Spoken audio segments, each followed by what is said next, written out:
I'm Laura Murphy-Oates, and this is The Full Story.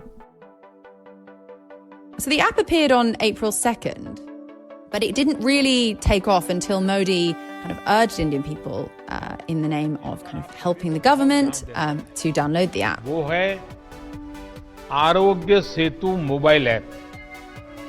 And it was then that in the space of one day, they had 50 million downloads. It was the fastest download app ever on record. As of a few days ago, 83 million people had downloaded this app. From the outside, it might look like the Indian Prime Minister Narendra Modi has been successful in his handling of the coronavirus. India has a relatively low death toll, and the country was quick to develop a contact tracing app.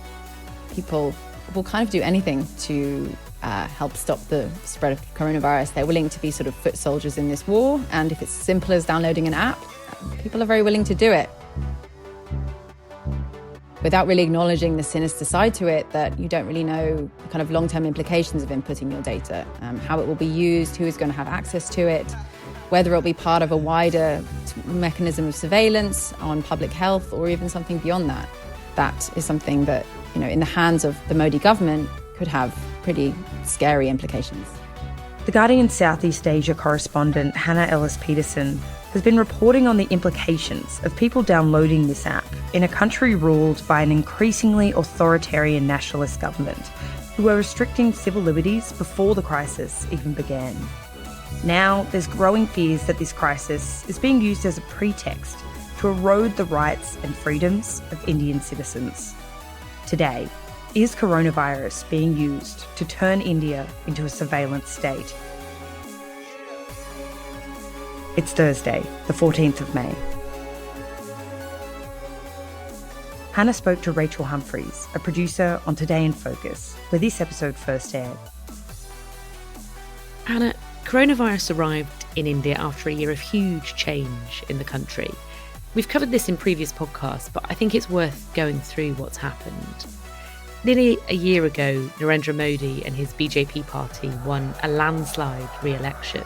अगर कोई विजयी हुआ है तो लोकतंत्र विजयी हुआ है. अगर कोई विजयी हुआ है तो जनता जनार्दन विजयी हुई है. From reading your reports, it seems that two trends have developed since then. First, Modi's really accelerated his Hindu nationalist agenda, revoking Kashmir's special status. The Indian government has scrapped constitutional provisions giving special status to Indian-administered Kashmir.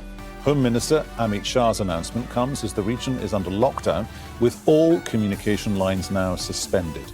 And then the government introduced something called the Citizenship Amendment Act, which gave citizenship to refugees of all religions except Muslims.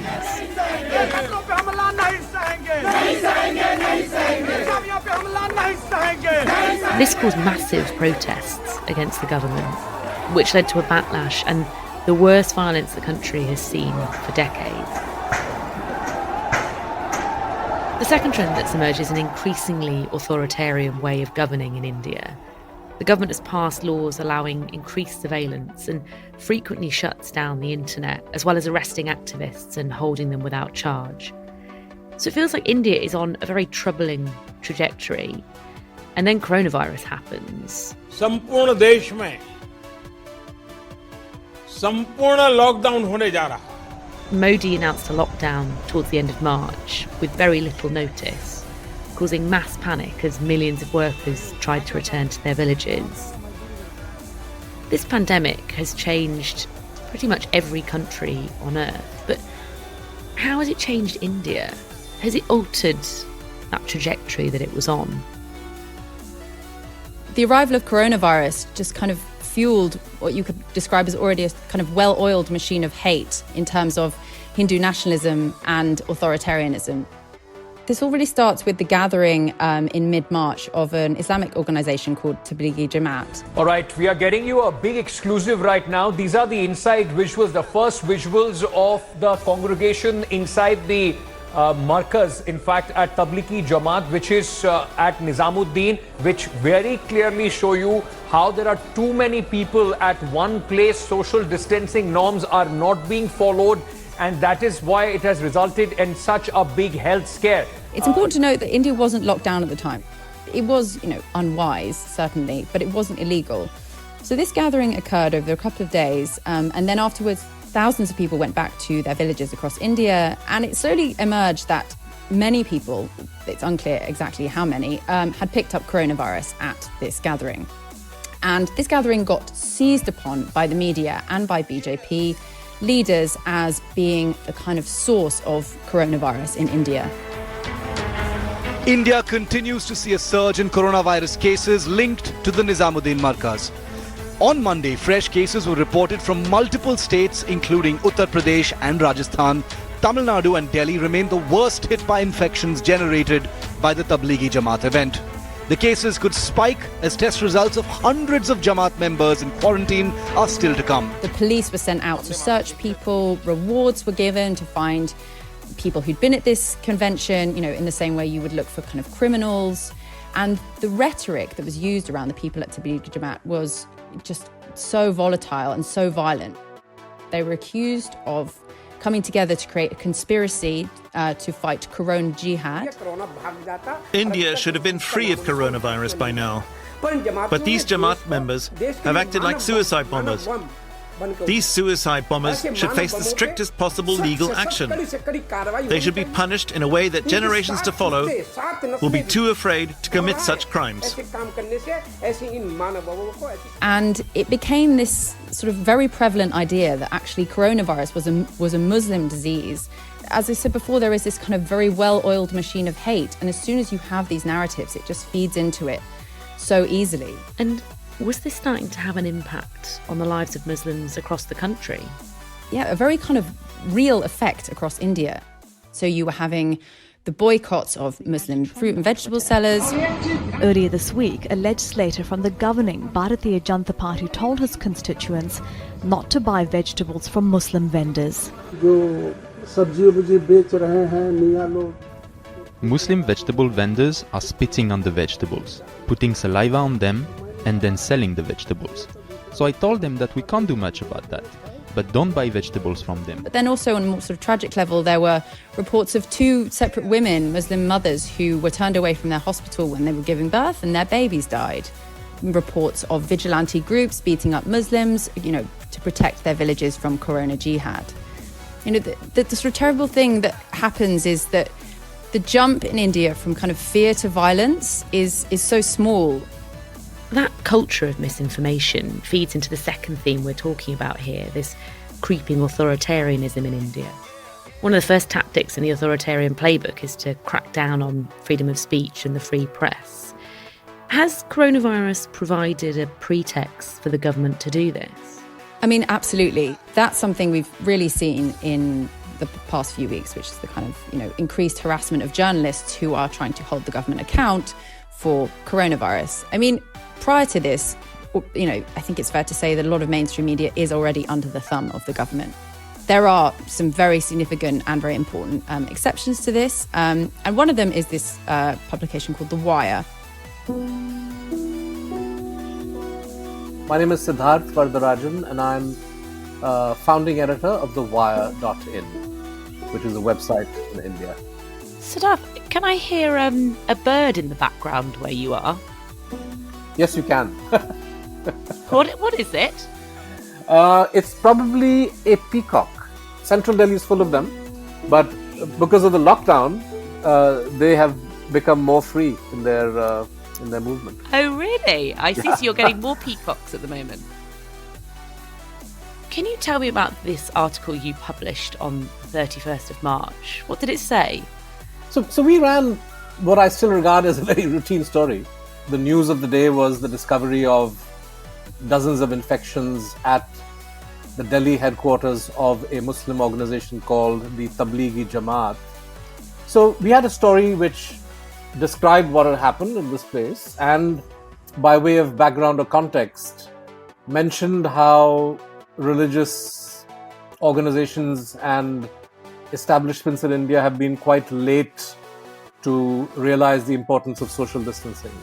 By way of an example, we mentioned the Uttar Pradesh Chief Minister, Yogi Adityanath, who is with the ruling Bharatiya Janata Party. And despite the announcement of a lockdown by the Prime Minister, Adityanath had essentially violated the lockdown by taking part in a religious function on the 25th, which was the first day that the lockdown was supposed to start, in the presence of literally dozens of people. He released video footage of this, and hardly 5 or 6 of them standing at the edges had masks. I guess the analogy that we were drawing with, irresponsible behavior by a Muslim organization and irresponsible behavior by the Chief Minister was an analogy that he didn't like. So they decided that they would try to make an example of us. And what happened after you published the article? I should also inform your readers that as part of the original draft of the article and a tweet that I put out, a quotation from a Hindu religious figure in Ayodhya, where he said, "Lord Ram will save us from the coronavirus," obviously a pretty ridiculous statement, was mistakenly attributed to the Chief Minister, which we subsequently corrected. But the media advisor to the Chief Minister latched onto that tweet and said this is fake news. Lo and behold, on April the 1st, this guy, the media advisor to the Chief Minister, puts out on Twitter copies of 2 police complaints charging me personally and The Wire with all kinds of ridiculous crimes. They allege that I was trying to provoke a riot between 2 different communities and disobeying a lawful order of a public servant and violations of India's Information Technology Act, all kinds of rubbish basically. They followed that up by sending a posse of policemen, this is in the middle of the lockdown, to my home in Delhi to issue a summons for me to be present at a police station for questioning. And I should say that I'm not the only journalist to face the wrath of the police. There have been others who have been charged with fairly similar quote-unquote crimes for reporting shortage of PPE equipment, shortage of food. Your website's been pretty fearless in holding authority to account in India, and in return you've been harassed quite a lot by those in power and had several defamation claims made against you.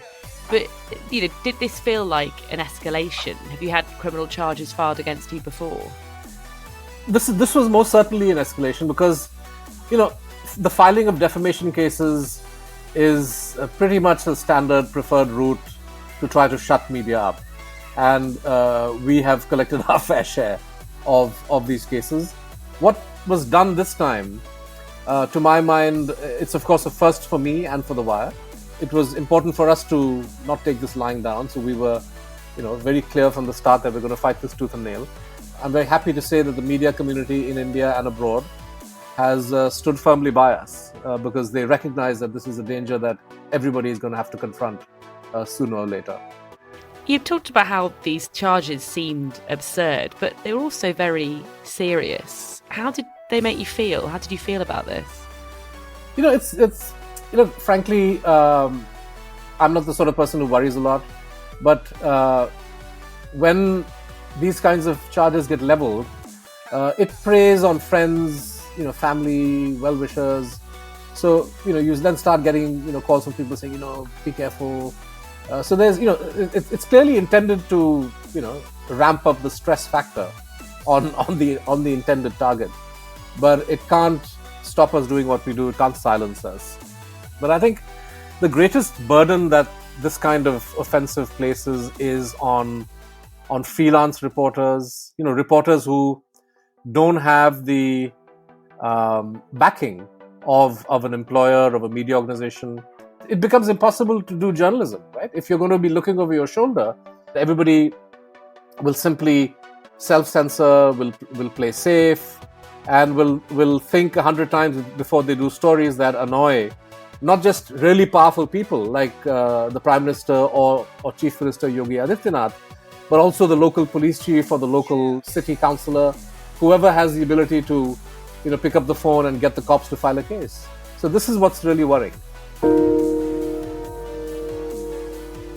Next, the sinister implications of India's contact tracing app.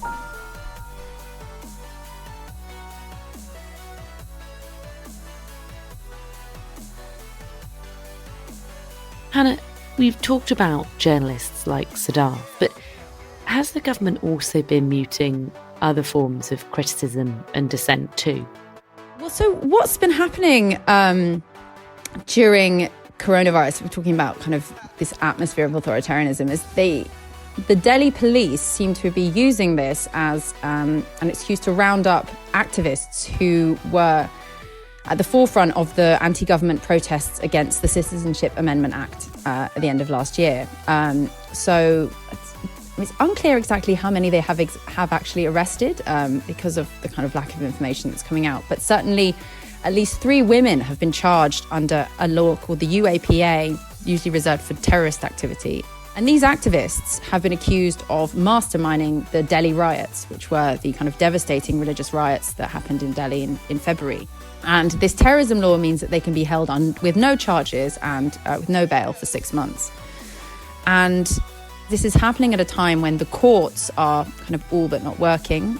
So applications for bail are much more difficult to put through, where no one can take to the streets in protest. Meanwhile, the BJP politician who is on record as having made these incendiary comments. The BJP leader Kapil Mishra has given a 3-day ultimatum to the Delhi police now to vacate Jafrabad and Chandbagh roads where anti-CAA protests are going on. In fact, he makes a thinly veiled threat as he does this. Which, Hindus and Muslims alike will, recognize that these comments provoked the riots, provoked the violence that began the riots. The government and the police are saying it's not the right time to arrest him.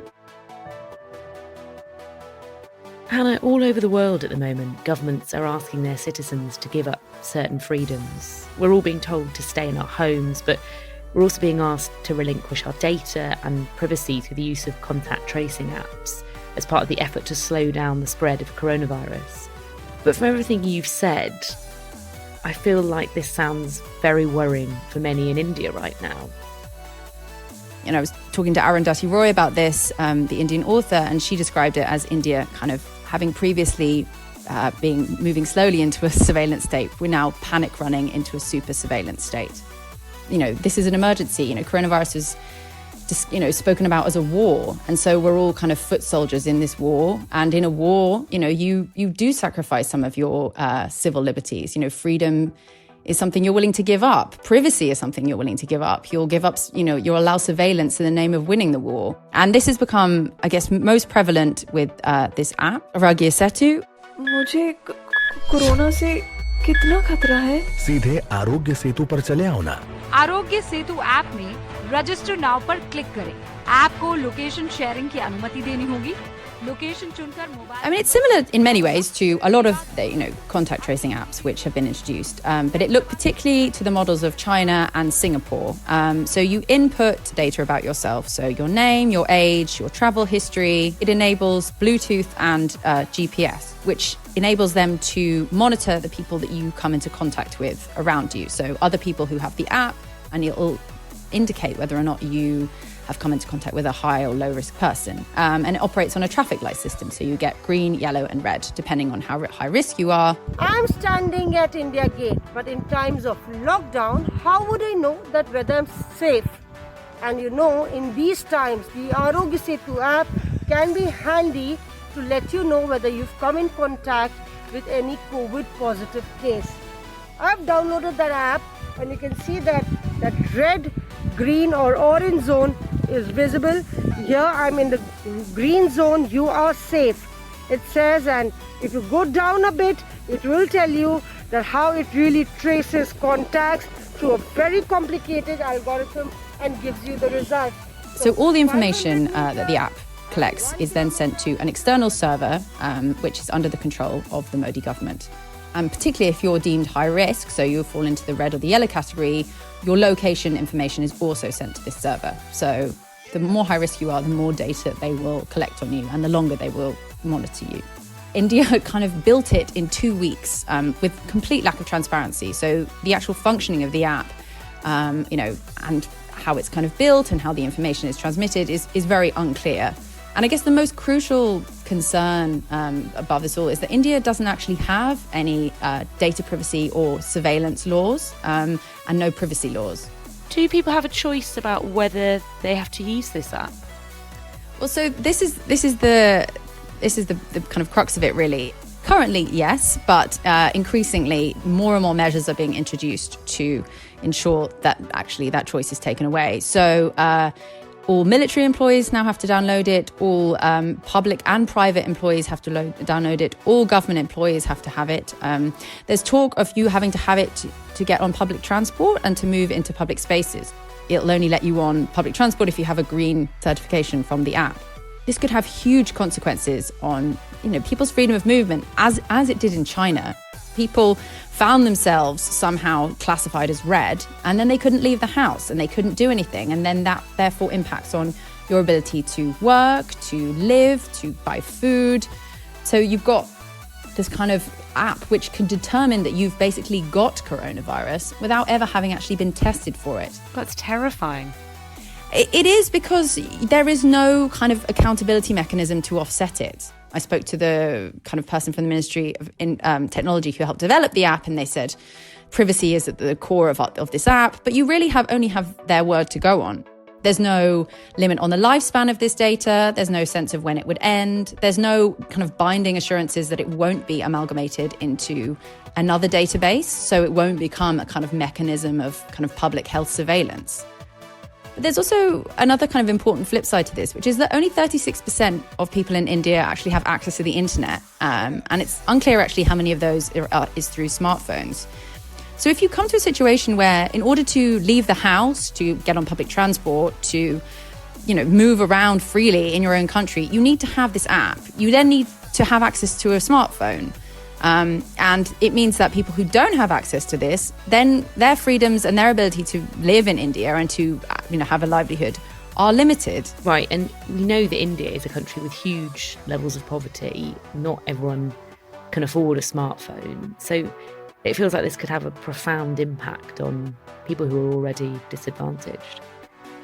We've been talking about the app, but are there other ways, other than contact tracing, that authorities are keeping track of people? Yeah, states like Karnataka and a few others published the names, addresses, date of birth of every single person who'd been abroad and every person who was under quarantine. In some states, they've ordered people to do geotagged selfies. So those who are in quarantine have to take a selfie and then send it into the police. In Delhi, they stuck red stickers outside the door of people who were under quarantine. It all has very sinister implications because it's just giving local authorities access to the locations of all these people, and also putting a lot of this information out in the public domain, fueling this already kind of growing stigma towards people who have the virus. Hannah, you've told us about the various ways in which it seems India is moving in a much more authoritarian direction since this pandemic began, with an increased crackdown on journalists and a less of an undermining of liberty through surveillance. How dangerous do you think this is? And are people seeing this as a heavy-handed response to a crisis that many governments have struggled to deal with, or perhaps something more profound?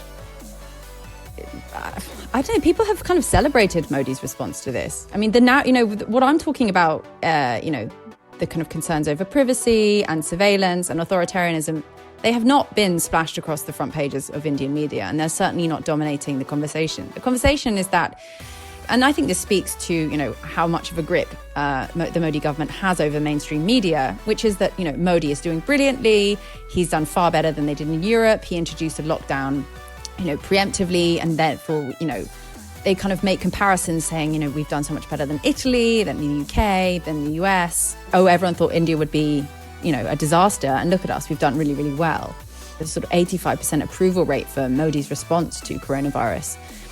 So I guess the scary thing is that a lot of the stuff that I've raised today is really not being discussed at all, except in a few publications and by people like Siddharth. Before the coronavirus crisis, it was very clear that the trend line of media freedom was headed down. There was also a trend, surrendering of responsibility by constitutional institutions, a steady attack on what we regard as the secular foundations of our republic. The pandemic has allowed who has created the conditions for the government to double down on all of these different trends. So the situation today is far more bleak than it was at the start of the year or at the beginning of March when we woke up to the fact that the pandemic has to be taken very, very seriously. Siddharth, thank you very much. Well, thank you for having me. There's the peacock. Exactly. It's like they know that you're doing it.